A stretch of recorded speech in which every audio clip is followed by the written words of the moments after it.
প্রত্যেক দিনের মতো আজকে আবারও একটি সহজ সাধারণ রেসিপি নিয়ে আপনাদের সামনে হাজির হলাম।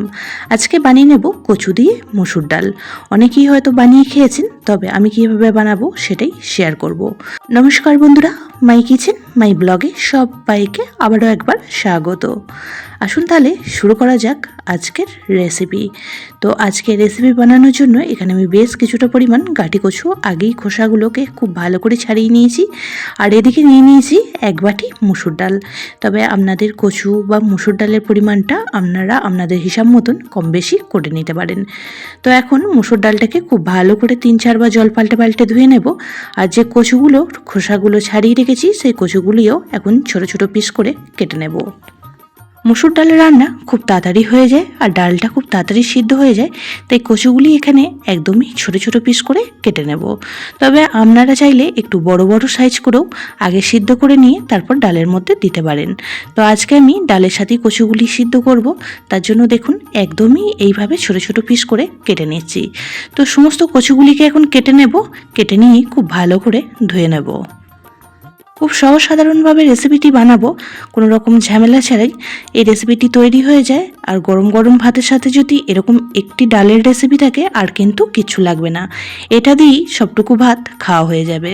তো কচুগুলি কেটে খুব ভালো করে 2-3 বার জল পাল্টে পাল্টে ধুয়ে নিয়েছি, আর কচু কিন্তু খুব ভালো করে ধুয়ে নিতে হবে। তো এখন এদিকে গ্যাসের মধ্যে একটা কড়া বসিয়ে দিয়ে দিয়েছি 1 গ্লাস পরিমাণ জল। তো জলটাও খুব ভালোভাবে গরম হয়ে গেলে এখন ধুয়ে রাখা মুসুর ডালটা দিয়ে দিলাম। তো মুসুর ডালটাকে এখন ঢাকা চাপা দিয়ে সিদ্ধ করে নেব 5 থেকে 7 মিনিট।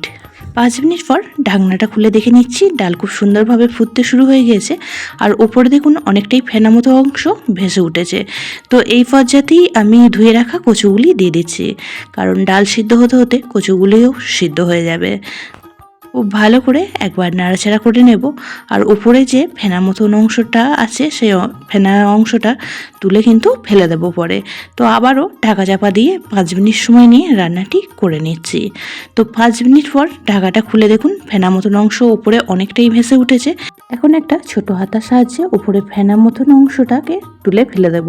এটা ডালের নোংরা, তাই অবশ্যই করে তুলে ফেলে দেবেন, তাতে করে ডালটা দেখতেও ভালো লাগে আর খেতেও কিন্তু ভীষণই টেস্ট হয়। তো সমস্ত ফেনাগুলি দেখুন তুলে ফেলে দিয়েছি।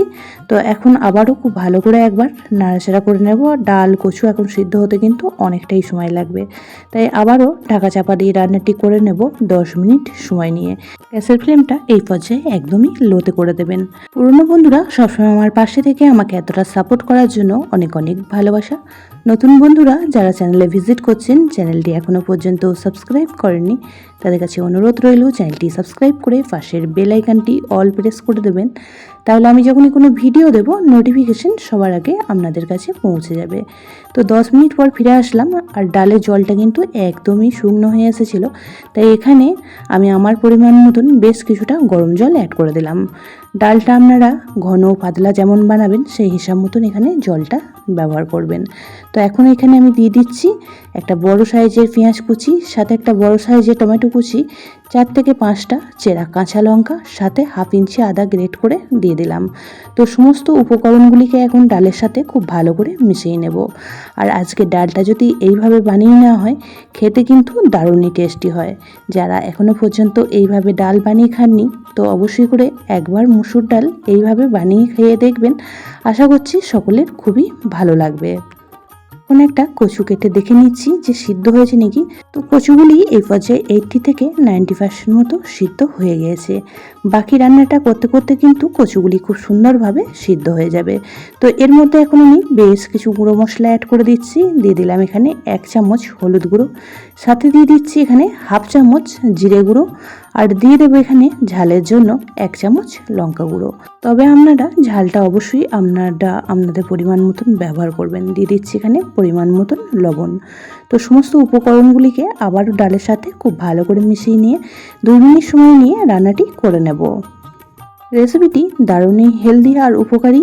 তো এরকম ধারা যদি একটু ঘন করে ডালটা বানানো হয়, গরম গরম ভাতের সাথে কিন্তু আর কিচ্ছু লাগবে না, এই ডাল দিয়েই সবটুকু ভাত খাওয়া হয়ে যাবে। তো দেখুন 2 থেকে 3 মিনিট সময় নিয়ে রান্নাটি করে নিয়েছি, আর ডাল কচু এই পর্যায়ে খুব সুন্দরভাবে সিদ্ধ হয়ে গিয়েছে। তো একটা কচু আপনাদের দেখিয়ে দিচ্ছি, দেখুন কতটা সুন্দরভাবে সিদ্ধ হয়ে গিয়েছে। তো এখন গ্যাসের ফ্লেমটা অফ করে দেবো আর ডালটা একটা পাত্রের মধ্যে নামিয়ে নিয়ে কড়াটা পরিষ্কার করে আবারও বসিয়ে দিয়েছি। তো কড়ার মধ্যে এখন দিয়ে দিচ্ছি 1 চামচ পরিমাণ সর্ষের তেল। তেল খুব ভালো করে গরম করে নিয়ে এখানে দিয়ে দিচ্ছি 2টো শুকনো লঙ্কা, সাথে 1 চামচ গোটা জিরে। তো ফোড়ন হিসাবে আমি এটাই ব্যবহার করছি আজকে ডালের মধ্যে। আপনারা চাইলে অন্য কোনো কিছু ফোড়ন দিয়েও ডালটা সম্বারা দিতে পারেন, তাতে করেও কিন্তু খুবই ভালো লাগে। ফোড়নের কালারটা চেঞ্জ হয়ে গিয়েছে, তো এখন আমি ডালটা এর মধ্যে ঢেলে দিচ্ছি। তো ডালটা দেওয়ার পর আবারও 1 মিনিট সময় নিয়ে একটু ফুটিয়ে নেব, তাতে করেই রেডি হয়ে যাবে আজকে ডালের রেসিপিটি। তবে আপনারা ডালটা ঘন পাতলা যেমন খেতে পছন্দ করবেন সেই হিসাবে বানিয়ে নেবেন। দেখেই বুঝতে পারলেন কত কম সময়ে ঝটপট তৈরি হয়ে যায় দারুণ সুস্বাদু আর উপকারী ডালের এই রেসিপিটি।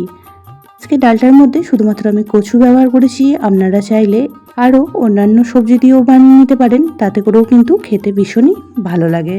তো এখন গ্যাসের ফ্লেমটা অফ করে দেব আর পাত্রটা নামিয়ে নেব। তারপরে আপনাদের দেখাচ্ছি যে দেখতে কতটা লোভনীয় হয়েছে।